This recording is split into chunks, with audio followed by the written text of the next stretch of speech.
Pourquoi collectionnons-nous? Est-ce pour combler un vide, capturer un fragment d'éternité, ou peut-être pour chercher un semblant de contrôle dans un monde imprévisible? Derrière chaque collection, qu'il s'agisse de timbres, de pièces rares ou d'objets plus abstraits comme les souvenirs numériques, se cache une quête profondément humaine. Une quête qui révèle autant nos désirs que nos peurs, nos ambitions que nos attachements. Mais cette passion, bien que fascinante, peut aussi devenir une prison. Une chaîne invisible qui nous lie à l'idée de possession et, avec elle, au risque constant de la perte, de la déception ou de l'insatisfaction. Et si, à l'inverse, cette même passion pouvait devenir une source de sagesse, un outil pour cultiver la maîtrise de soi? Ce paradoxe est au cœur de notre réflexion aujourd'hui. À travers l'art de collectionner, nous explorons comment des concepts issus du stoïcisme, une philosophie ancienne mais incroyablement moderne, peuvent transformer cette quête en un exercice de détachement, de gratitude et de liberté intérieure. Vous verrez qu'au-delà des objets, c'est notre rapport à eux, à leur valeur et à leur impermanence qui révèle notre véritable richesse. Mais attention, chaque minute de cette vidéo compte. Chaque partie est pensée pour vous guider pas à pas dans une compréhension plus profonde et une application concrète de ces idées dans votre vie. Avant d'aller plus loin, prenez un instant pour vous abonner à la chaîne Esprit Stoïcien et activer les notifications. En rejoignant cette communauté, vous aurez accès à des contenus exclusifs qui vous aideront à développer une vie plus sereine et équilibrée. Et surtout, restez avec moi jusqu'à la fin. Cette réflexion pourrait bien changer votre regard sur ce que vous possédez et ce qui vous possède. Quand vous pensez à une collection, qu'il s'agisse de timbres, de vinyles ou de souvenirs de voyage, il ne s'agit jamais simplement d'un amas d'objets. Chaque pièce raconte une histoire, un moment, un effort. En réalité, collectionner est une tentative d'ordonner le chaos du monde extérieur, de capturer un fragment de temps ou d'espace dans un cadre bien défini. Mais ce besoin d'accumuler en dit long sur nous-mêmes. Pourquoi cette quête nous fascine-t-elle tant? La réponse réside dans nos aspirations profondes, la recherche de beauté, de rareté, ou encore d'un sentiment d'accomplissement. Ces aspirations, pourtant, peuvent devenir des pièges si elles ne sont pas comprises. Prenons un instant pour réfléchir à ceci. Que cherchons-nous réellement lorsque nous accumulons? Est-ce le plaisir de posséder ou la satisfaction d'avoir trouvé ce qui manquait? Le stoïcisme nous invite à aller au-delà des apparences pour explorer cette dynamique intérieure. Selon cette philosophie, ce ne sont jamais les objets eux-mêmes qui nous attirent, mais ce qu'ils symbolisent, un sentiment de contrôle, une validation de notre effort ou une illusion de permanence dans un monde en constante évolution. Pourtant, ce contrôle est illusoire, car tout ce qui est extérieur à nous, y compris nos collections, reste vulnérable à la perte et au changement. Un ami m'a un jour raconté son histoire. Passionné par les pièces de monnaie anciennes, il passait des années à chercher un exemplaire rare. Lorsqu'il l'a finalement trouvé, il a ressenti une euphorie intense, mais brève. Rapidement, une autre quête a pris le relais, le laissant avec une question troublante. Pourquoi ce sentiment de satisfaction ne durait-il pas? Cette anecdote révèle un point clé. L'accumulation ne comble jamais un vide, elle l'entretient. Le stoïcisme nous pousse à nous interroger sur cette dynamique et à chercher une richesse plus durable, non dans les objets, mais dans les vertus que nous développons à travers eux. Pour aller plus loin, imaginez une collection non comme un simple ensemble d'objets, mais comme un miroir qui reflète vos aspirations, vos peurs et vos désirs. Cette perspective change tout. Elle transforme ce qui pourrait être une simple passion en un outil d'introspection. En comprenant ce que vos collections disent de vous, vous commencez à voir au-delà des objets eux-mêmes et à explorer les besoins profonds qui les motivent. Si nous acceptons que les collections reflètent nos aspirations, une autre question se pose immédiatement. Quelle valeur attribuons-nous réellement à ces objets? Un timbre rare vaut-il son prix simplement parce qu'il est vieux ou unique? Ou est-ce notre jugement qui crée cette valeur? Cette distinction, essentielle en stoïcisme, repose sur l'idée que ce ne sont pas les choses en elles-mêmes qui nous affectent, mais notre perception de celles-ci. En d'autres termes, la valeur que nous attribuons aux objets est une construction mentale. Cette idée est libératrice, elle nous permet de prendre du recul face à l'attachement que nous développons pour nos possessions. Pensez à une situation où vous avez perdu quelque chose de précieux. La douleur que vous avez ressentie ne venait pas de l'objet lui-même, mais de l'histoire que vous lui aviez attribuée. Épictète, l'un des grands penseurs stoïciens, nous rappelle que ce qui trouble les hommes, ce ne sont pas les choses elles-mêmes, mais les jugements qu'ils portent sur ces choses. En appliquant ce principe à nos collections, nous pouvons commencer à déconstruire ces jugements et à voir les objets pour ce qu'ils sont réellement, des matériaux, certes beaux ou intéressants, mais incapables de nous apporter une satisfaction durable. Cette réflexion sur la valeur peut également enrichir votre pratique de collectionneur. En redéfinissant ce qui est important pour vous, vous pouvez transformer la manière dont vous abordez votre passion. Par exemple, au lieu de chercher l'objet parfait, pourquoi ne pas vous concentrer sur ce que l'acte de collectionner vous enseigne? La patience, l'attention aux détails, la persévérance, toutes ces qualités sont infiniment plus précieuses que les objets eux-mêmes. En adoptant cette approche, vous passez de la quête d'accumulation à une démarche de développement personnel. Pour illustrer cette idée, Sénèque disait « Ce n'est pas la richesse qui est honorable, mais l'usage que nous en faisons ». Ce principe, appliqué à une collection, nous invite à réfléchir non pas à la quantité ou à la rareté de nos possessions, mais à ce qu'elles nous permettent de devenir. Vous pourriez découvrir qu'en changeant votre perception, vous vous libérez non seulement de l'angoisse de perdre, mais aussi du besoin incessant de posséder. Lorsque l'on construit une collection, chaque ajout est le fruit d'une décision. Faut-il intégrer cet objet ou attendre un autre plus rare, plus précieux? Ce processus, souvent inconscient, reflète pourtant une compétence clé que le stoïcisme encourage à cultiver, le discernement. En effet, choisir avec soin n'est pas seulement un acte de sélection, c'est un exercice de priorisation, une façon de structurer nos valeurs et d'affirmer ce qui est véritablement essentiel. Dans la philosophie stoïcienne, ce discernement repose sur la fameuse dichotomie du contrôle. Certains éléments dépendent de nous, comme nos critères de choix ou l'effort que nous investissons dans une recherche, tandis que d'autres nous échappent, comme la disponibilité ou la rareté d'un objet convoité. En comprenant cette distinction, nous pouvons aborder nos choix avec plus de sérénité. Le fait qu'un objet nous échappe n'est pas un échec, mais une réalité neutre sur laquelle nous n'avons pas de prise. Cette perspective nous libère de l'angoisse qui accompagne souvent les décisions importantes. Une fois, alors que je cherchais un livre rare pour enrichir ma bibliothèque, j'ai été confronté à un dilemme. Le coût de l'ouvrage dépassait largement mon budget, mais il correspondait exactement à mes critères. Face à cette situation, j'ai décidé de prendre du recul.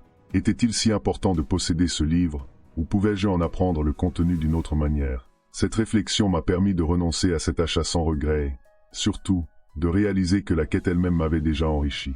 En appliquant ce principe à votre propre pratique, vous pourriez découvrir que l'acte de collectionner devient un terrain fertile pour développer la patience et l'humilité. Chaque choix, chaque renoncement est une opportunité de renforcer votre capacité à accepter ce que vous ne pouvez pas contrôler et à valoriser ce qui est vraiment sous votre pouvoir. Et à mesure que vous progressez dans cet exercice, vous réalisez que votre collection n'est plus simplement une accumulation d'objets, mais un reflet de votre capacité à discerner ce qui compte véritablement. À mesure que votre collection grandit, un paradoxe devient de plus en plus évide. Chaque objet acquis, aussi précieux soit-il, est fondamentalement éphémère. Les objets se détériorent, peuvent être volés ou tout simplement perdus. Cette réalité, bien que souvent ignorée, constitue une leçon stoïcienne essentielle. En acceptant l'impermanence de vos possessions, vous apprenez à vous détacher de leur emprise émotionnelle et à voir au-delà de leur matérialité. Les stoïciens pratiquent ce que l'on appelle la préméditation des mots, préméditation malorum. Cette technique consiste à envisager les pertes possibles à l'avance, non pas pour s'en inquiéter, mais pour s'y préparer mentalement. En appliquant cette méthode à votre collection, vous pouvez transformer la peur de perdre en une forme de liberté intérieure. Par exemple, imaginez-vous contemplant une pièce rare de votre collection, non pas comme un objet que vous devez protéger à tout prix, mais comme quelque chose que vous appréciez pleinement aujourd'hui, tout en étant prêt à le laisser partir demain.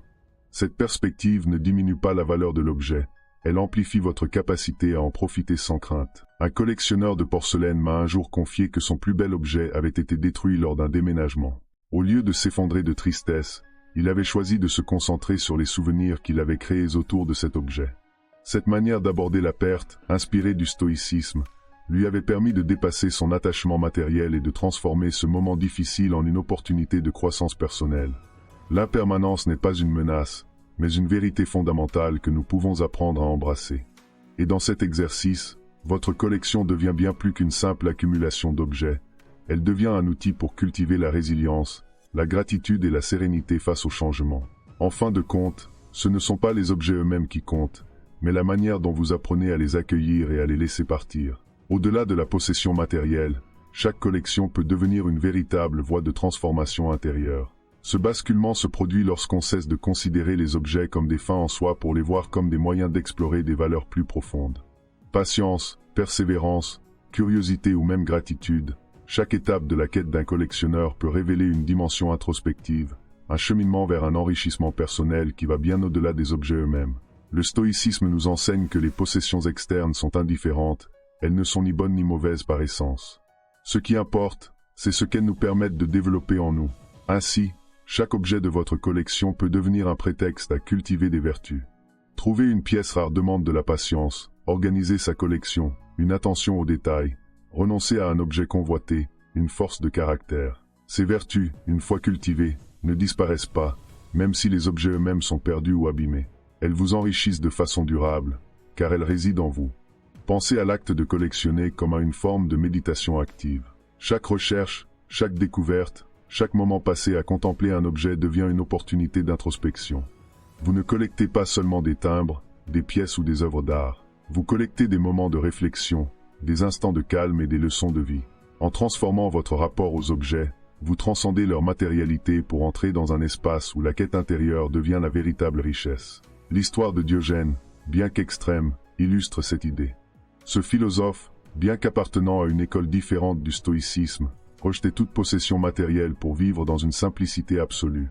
Ce dépouillement volontaire lui permettait de se concentrer uniquement sur ce qu'il considérait comme essentiel, la sagesse et la vertu. Vous n'êtes pas obligé d'aller aussi loin, mais la réflexion qu'il suscite est universelle. En changeant votre perspective sur votre collection, vous découvrez que ce que vous gagnez en détachement dépasse de loin ce que vous pourriez perdre en possession.